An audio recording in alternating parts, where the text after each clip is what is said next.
여러분 그 공예 해보셨습니까? 목공예.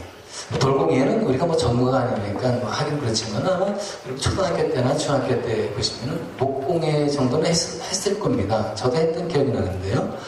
근데 목공예 할 때 보면은 공구가 필요합니다. 일단은 조각칼이 있어야 되잖아요. 그래서 이제 웬만한 조그만 원목 같은 거 다듬지 않은 그런 나무를 가지고 조각칼로 이렇게 막 이제 어떤 그 작품을 좀 만들지 않습니까? 그런데 또 뭐가 필요하냐면 사포가 필요해요. 여기 그 다듬어가지고 이렇게 이제 다듬기 위해서는 거친 면이 있잖아요. 그 다듬기 위해서는 이 사포 가지고 쫙 문지르면은 그 거친 부분이 아주 부드러워집니다. 그래가지고 이제 아주 걸작품이 이제 만들어지는 거죠. 이와 같이 우리 하나님께서는요, 우리들을 이렇게 만들어 가시네요. 우리가 원하는 것을 깎으시고, 그리고 우리의 거친 면을 문질러서요, 다듬어서 하나님의 걸작품을 만들어 가시는 분이 누구십니까? 하나님이세요. 그래서 이제 오늘 그 본문에 보시면은 이 모세가 아주 대표적인 그런 그 케이스예요.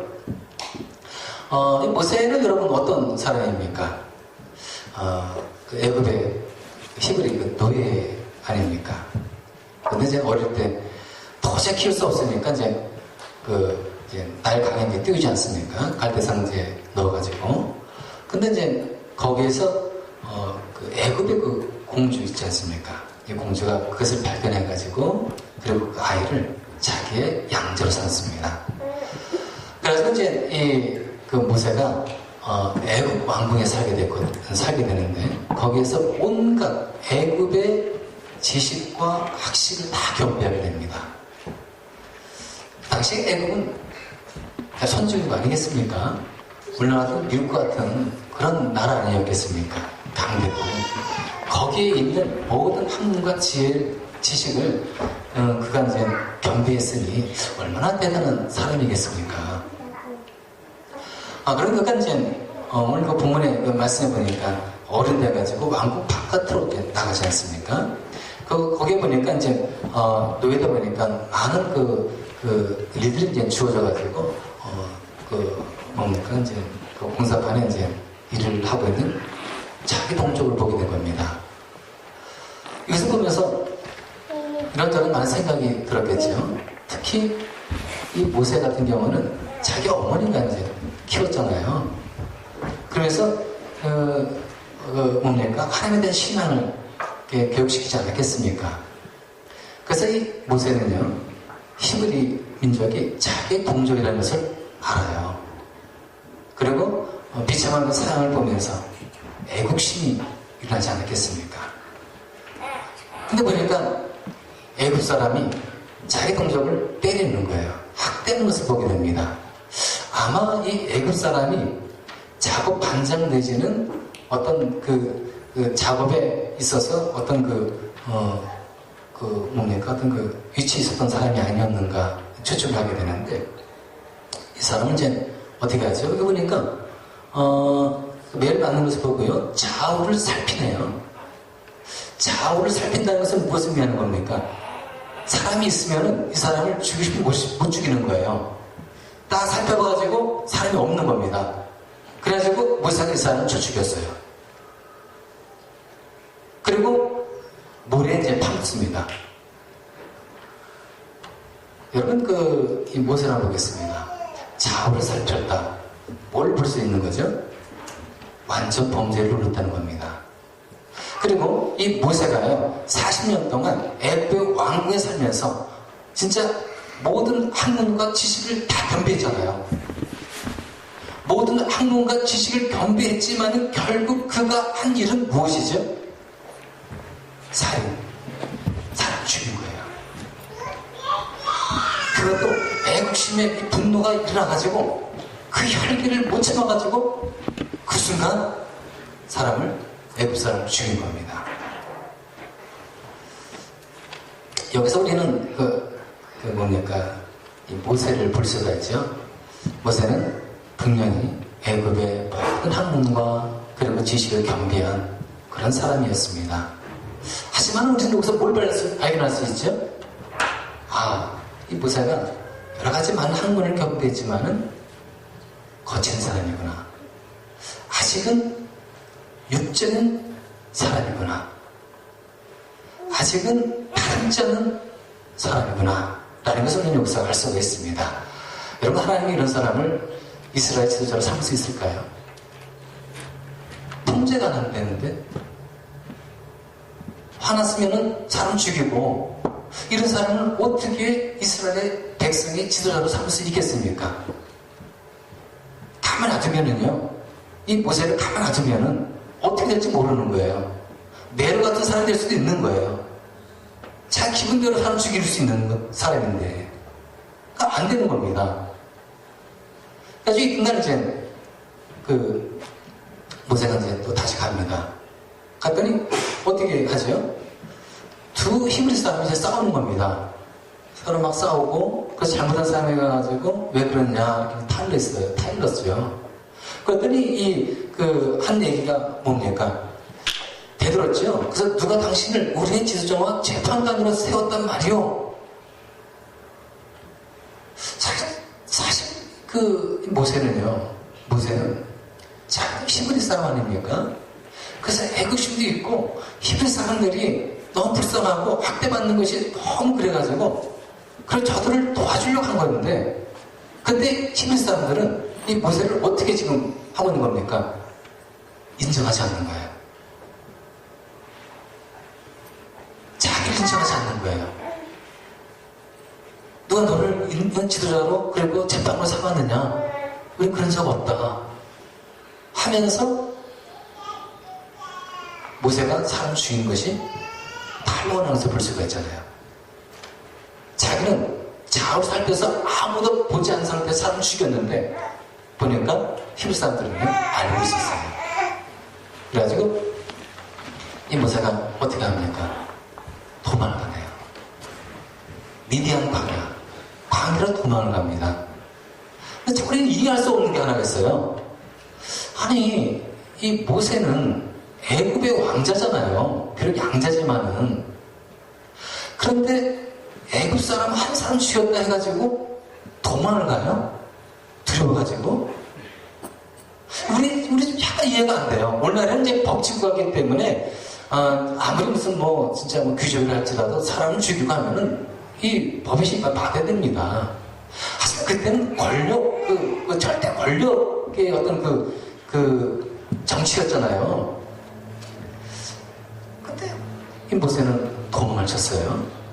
근데 이게 우리 이렇게 이제 주제를 찾아보니까 이렇게 나와 있습니다. 어떤 거예요? 왜 모세가 도망쳤냐면은 공주 있지 않습니까? 모세를 강가에서 건진 이 공주. 이 공주는 왕비였어요. 그 남편이 토트모세 2세였고요. 근데 이 토트모세 2세하고 이 왕비, 이 공주 사이에 아이가 없었던 겁니다. 아이가 없어가지고 이 공주는 모세를 건져가지고 양자 삼았고, 근데 토트모스 2세가 아이가 없으니까 그 왕위는 이어되겠고, 그래서 궁녀하고 궁녀를 이제 취해가지고 아들을 낳았는데, 그 사람이 바로 토트모스 3세인 겁니다. 그래서 토트모스 3세가 이제는 바로로 있으면서 이 정치하고 있었는데 실권은 없었어요. 실권 누가 있었냐면 바로 이 공주 왕비, 이름이 이제 하셋슈트라는 이런 왕비인데, 이 왕비가 이 실권을 가지고 있었던 겁니다. 그러니까 이 토트모스 3세 같은 경우는 실권 없고 명색만 왕인 거예요. 근데 모세는요, 바로 이 왕비의 양자로서 지금 모든 학문과 그리고 여러 가지를 겸비한 가운데 자기를 대적하는 정적 관계인 거예요. 토트모스 3세하고. 이런 일이 벌어진 겁니다. 애굽에서는 죽인 거예요, 모세가. 이게 바로 이렇게 들린 겁니다. 그래가지고 민족적인 감정을 불러일으켜가지고, 그리고 이제 모세를 뒤쫓고 찾게 되는 것이죠. 죽이려고. 이거를 모세는 안 거예요. 분명히 토트모스 3세가 가만히 있지 않을 것이다. 이걸 계기로 해가지고 나를 죽이겠지 해가지고 도망을 친 겁니다.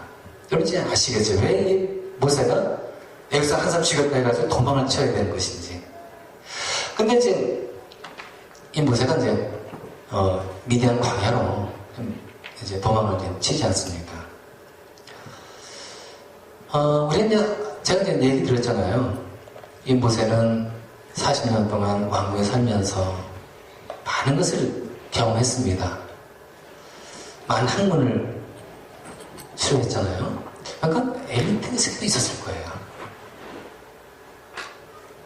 그리고 왕국에 살면서 화려함과 사치함에 젖었을 거라고요.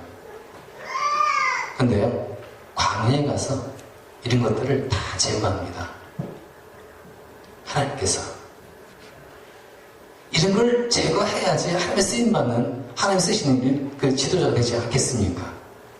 그래서 이 모세에게는 이 광야 시기가 필요했던 거예요. 하나님께서 얼마나 이 모세를 혹독하게 훈련시키셨는지, 여러분 그 민수기 12장 3절에 보시면은요, 이런 말씀이 나옵니다. 제가 개혁성경인데 한번 읽어볼게요. 이 사람 모세는 온유함이 지면의 모든 사람보다 더하더라. 그러니까 모세가 온유해졌는데요, 그 온유함을 세상 사람들이 따를 수 없다는 거예요. 따를 수 없을 정도로 온유해졌다는 거예요. 왜 이렇게 된 겁니까? 분명히 이 모세는 이 애굽 사람을 쳐 죽일 때 거칠었어요. 통제가 안 됐습니다. 이런 이 모세가요, 온유해졌다니까요. 그냥 온유해진 것이 아니라 다른 사람과 비교해봐도 따를 수 없을 정도로 온유한 사람으로 바뀌어진 거예요. 다듬어진 겁니다. 그래서 이걸 보면서 우리가, 이 광야의 시기, 이 광야의 시기가 사람을 이렇게 다듬는구나. 얼마나 힘들었겠어요, 모세가. 자기 이런 거친 성격이 온유해지기까지, 여러분, 이게 짧은 시간에 짧은 시간에 된 게 아니에요. 고통이 없었겠습니까? 희생이 없었겠습니까? 아픈 게 없었겠습니까? 그것을 걸치고 나서 온유해진 거예요.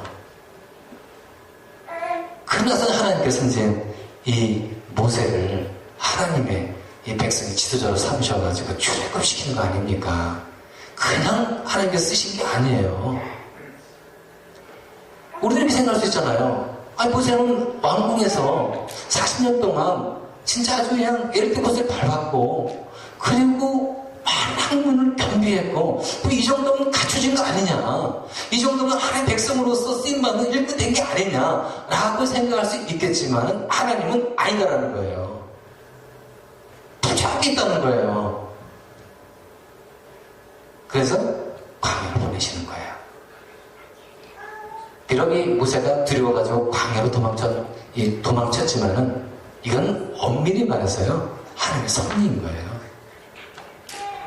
근데 여러분, 그 모세가 몇 살까지 살았습니까? 몇 살 살았죠? 120살. 느본산에서 가나안 땅을 바라보면서, 하여튼 눈이 희미하지 않은 상태에 있었지만 하나님이 데려가셨죠. 120살에. 근데 모세는요, 하나님의 그 인도하심과 쓰는 그 단계가 아주 다 구별되어 있어요. 구분되어 있어요. 그래서 이제 우리가 이 모세의 인생을, 삶을 쫙 보면서요, 이 단계별로 나눌 수가 있는데, 40살까지는요, 40살까지 모세는 왕궁 생활을 했잖아요. 그리고 미디안으로 도망을 치지 않았습니까? 근데 40세까지가 1단계예요. 바로 이 모세의 인생의 그 신앙의 어떤 1단계. 그 1단계는 어떤 모습이었죠? 모세는 거칠고, 그리고 많은 걸 배웠잖아요. 모든 것을 할 수 있다는 그런 생각이 넘쳤던, 그러면서도 육적인 사람, 바로 모세. 그는 40세까지 이런 생활을 한 거예요. 자, 그러다가 이제 사건이 터져가지고요, 미디안으로 도망갑니다. 그래서 미디안에서 몇 년 동안 목자 노릇을 합니까? 40년 동안 광야 생활합니다. 목자 생활하는 거예요. 애굽의 왕자가 화려함과 사치함 속에 이 생활했던 이 모세가 40년 동안 광야에서 생활을 한다. 그래서 이 40에서 80 이전까지 그 단계는요, 이 모세가 광야에서 시련의 단계, 그리고 고난의 이런 이 시기였습니다. 그래가지고 자기가 나서시는 그런 모습으로 있었죠. 그 다음에 3단계는 어떤 겁니까? 바로 80세에 하나님께서 부르시지 않습니까? 모세를 깎이고 다듬어지고 하나님께서 쓰시기에 딱 맞게 그 다듬어진 이 모세를 하나님께서 부르셔서 그리고 하나님의 일을 본격적으로 시키십니다. 1, 2, 3, 3단계. 그래서 우리 신앙의 단계도요, 이렇게 한번 이 모세의 이 인생의 그 신앙의 이 모습이 쭉 이 3단계로 나눠져 있지 않습니까? 우리 그렇게 한번 봤으면 좋겠어요. 우리 신앙의 단계도 모세처럼요, 1단계에 있는 사람이 있어요. 아주 육적이에요. 신앙생활 한다고 하지만은 육적인 모습으로 있습니다. 거칠어요. 다듬어지지 않았습니다. 1단계인 거예요. 그러면 이런 단계에 머물러 있으면 하나님이 쓰십니까? 안 쓰십니까? 하나님 일을 못 시키는 거예요. 그래서 이제 어떤 과정을 걸치는 겁니까? 고난의 시기가 이제 있는 거예요. 시련의 시기가 있는 겁니다. 그러면서 다듬어지는 거예요. 깎일 거는 깎이고, 그리고 거친 면이 부드러워지면서 이런 시기를 이제 보내게 되는 것이죠. 이런 또 시기에 있는 사람이 있고요. 그 다음에 또 이제 3단계는 어떤 겁니까? 하나님께서 또 나는 부족하지만 나에게 능력 주시는 하나님 안에서 나는 무엇인지 할 수 있다는 이런 놀라운 은혜를 경험하고 체험하면서 주님의 사역에 이제 헌신적으로, 그리고 마음의 겸비한 가운데 아주 적극적인 신앙생활을 하게 되는 거죠. 주님을 위하여, 영광을 위하여. 자, 우리는 어떤 단계에 와 있는 겁니까? 1단계에 와 있습니까? 2단계에 와 있습니까? 3단계에 와 있습니까? 하나님께서는요, 우리 이렇게 이제 다듬으시고, 이렇게 이제 깎으셔가지고, 사용하시잖아요. 왜 우리를 자꾸 깎으시고, 그리고 다듬으실까? 근데 우리를 깎고 다듬는 거는 우리 죽을 때까지 일생 동안 계속되는 거예요. 왜 그러는 겁니까? 우리의 생각을 다듬으시고, 우리의 성품을 다듬으시고, 우리의 삶의 자세도 다듬으시고, 이런 걸 다 다듬으셔가지고, 결국은 예수 그리스도를 닮게 하는 거예요. 우리 하나님께서 그걸 원하시는 거예요. 그래서 우리는 하나님 앞에 붙잡힌 바 된 삶을 살아가는 게 정말 복된 겁니다. 여러분, 이 세상 사람들을 보세요. 이 세상 사람들 보시면은요, 이 세상 딱 태어나가지고 자기 본성대로 살아가는 사람이 있어요. 또 어떤 사람은요, 이 본성대로 살아가는 사람이 있는가 하면은, 어떤 사람은 사회나 문화, 어떤 사항에 적응돼가지고 그 사회가 문화가 만들어간 사람이 있어요. 예를 들어서 유교 집안에 태어난 사람은 유교적인 사람이 돼버리는 거예요. 불교 집안에 태어난 사람은 불교의 어떤 이런 습관을 가지고 살아갑니다. 이건 뭡니까? 어떤 환경에 의해서 사람이 만들어간다는 거잖아요. 하지만은요, 사실 이런 사람도 있지만, 우리가 어떤 사람이 되냐면은, 여러분들이 이 세상에 태어나가지고 본성대로 살아가게 되겠죠. 사회에 길들여져서, 문화의 상황에 길들여져가지고, 이런 사람 살아갈 수 있지 않습니까? 근데 여러분들이 이렇게 살아가시면 안 되고요. 예수 그리스도를 믿고, 그리고 거듭나서 내가 죄인이구나. 그리고 또 내가 구원의 확신 속에 하나님의 자녀인 것을 굳게 믿고, 그리고 하나님의 자녀인 이상 하나님은 우리를 다듬어 가십니다. 그래서 하나님이 우리를 다듬으시는 거예요. 우리의 인격, 성품, 삶의 자세 다 다듬으셔가지고 우리를 하나님의 일꾼으로 쓰시는 이런 삶, 이런 인생. 여러분, 이것은 정말 축복된 인생 아닌가요? 여러분들이 이 세상 태어나가지고 자기 본성대로, 이 인간의 본성은 악하잖아요. 이 본성대로 살다가 죽어보세요. 이게 얼마나 이게 안타깝습니까? 하나에 붙잡혀가지고요. 다듬어지고, 깎이고, 이러면서 우리가 하나님의 자녀로, 진짜 그냥 하나님의 일꾼으로 성장해 간다면은, 참 우리는 인생을, 진짜 우리는 후회 없으리라 생각이 돼요.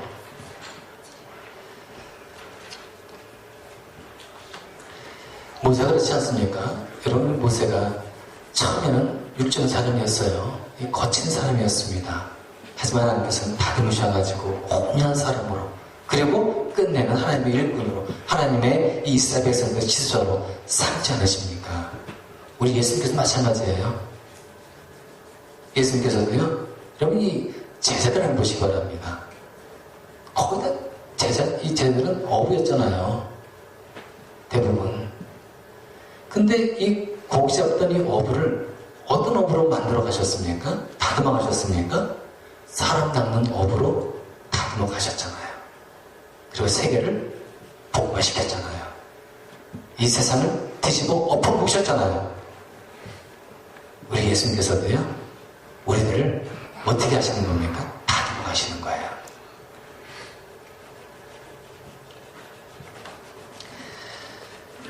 그럼 하나님께서 우리를 어떻게 다듬어 가실까요? 제가 말씀드렸지만, 고난을 통해서, 시련을 통해서 우리를 다듬어 가십니다. 때로는 실패, 때로는 이런저런 아픔을 통해 가지고 우리를 다듬어 가세요. 여러분 지금 아프십니까? 시련 중에 있으십니까? 고난 중에 계십니까? 근데 그게 하나님께서 나를 다듬어 가시는 그런 과정 속에 있는 거예요. 말씀을 따르지 않고, 말씀에 순종하지 않고, 그냥 제멋대로 사는 사람도요, 고난과 이런 시련 통해서 말씀에 순종하고, 말씀을 따른 사람으로 바뀌어버립니다. 여기 시편에 보시면 이런 말씀이 있어요. 고난당하기 전에는 내가 그릇 행하였더니 이제는 주의 말씀을 지키나이다. 아니, 고난당하기 전에는 자기는 그냥 그릇되게 행동했습니다. 그냥 일상 막 살아가는 거예요. 죄가 죄인지 모르고 살아갔습니다. 하지만 고난을 다 하고 나서부터는 어떻게 되었습니까? 하나님의 말씀에 순종하면서 하나님의 말씀을 따른 자로 바뀌어버린 거예요. 시련이 이렇게 유익인데요. 고난이 이렇게 우리를 유익되게 만드는 겁니다. 그러니까 이 고난은요, 이렇게 생각하시면 될 것 같아요. 시련도 고난도 우리의 아픔도 우리에게서 불순물을 빼가는 거예요. 우리 안에 불순물이 많이 있잖아요. 그 불순물을 어떻게 빼는 겁니까? 하나님은요, 시련과 아픔과 고난을 통해서 우리 내 안에 있는 이런 불순물들을 다 제거하시는 거예요. 여러분 금 한번 보시기 바랍니다. 금이 어떻게 만들어지는 겁니까? 원성을 캐가지고, 그리고 용광로에 집어넣잖아요. 큰 뜨거운 용광로. 끝나서 99.9%의 순금, 정금이 만들어지는 겁니다. 그냥 이 금이 만들어지는 게 아니에요. 욥기 보시면 욥기가 어떻게 얘기했습니까? 나의 가는 길을 오직 그가 가시나니 그가 나를 단련하신 후에는 내가 정금같이 나오리라. 단련. 시련과 고난으로 단련돼가지고 결국 우리는 정금 같은 신앙이 나오네요. 그렇습니다. 말씀 맺겠는데요. 하나님께서는 우리를 잘 삼아주셨잖아요. 하나님께서 우리를 하나님의 백성 삼아주시지 않았습니까? 그럼 하나님은요, 가만히 계시지 않아요. 우리 안에 어떤 불순물이 있는지 하나님 다 아십니다. 그거를 빼시기 시작합니다. 누구도 예외 없이. 저도 마찬가지고 여러분도 마찬가지고 하나님께서는 우리 안에 있는 불순물들을 제거하시는 거예요. 어떻게 말입니까? 고난과 시련과 아픔을 통해서 제거하시는 거예요. 다듬어 가시고, 그래야 하나님께서 우리를 사용할 수가 있는 겁니다. 근데 여러분, 우리가 이 고난과 아픔과 시기에 대해 가지고, 이런 시기를 본데 가지고, 여러분, 그것이 과연 호송세월일까요? 아니에요. 이 시기에 있었기 때문에 모세가 있었고요, 요셉이 있었고요, 그리고 다윗이 있었고, 바울이 있었고, 베드로가 있었던 겁니다. 그들의 신앙이 왜 위대한 겁니까? 이런 시기를 거쳤기 때문에 그들이 위대해진 거예요. 따라서 우리가 하나님께서 우리를 다루십니다. 그때마다 우리는 하나님 왜 그러십니까? 이렇게 불평하지 마시고 원망하지 마시고, 이런 아픔과 시련이 하나님께 나를 다스리시는 손길이구나 생각하시고 인내하고 참으신다면 하나님께서는요, 저 여러분들을 하나님의 훌륭한 걸작품으로 만들어 가십니다. 기도하셔야겠습니다.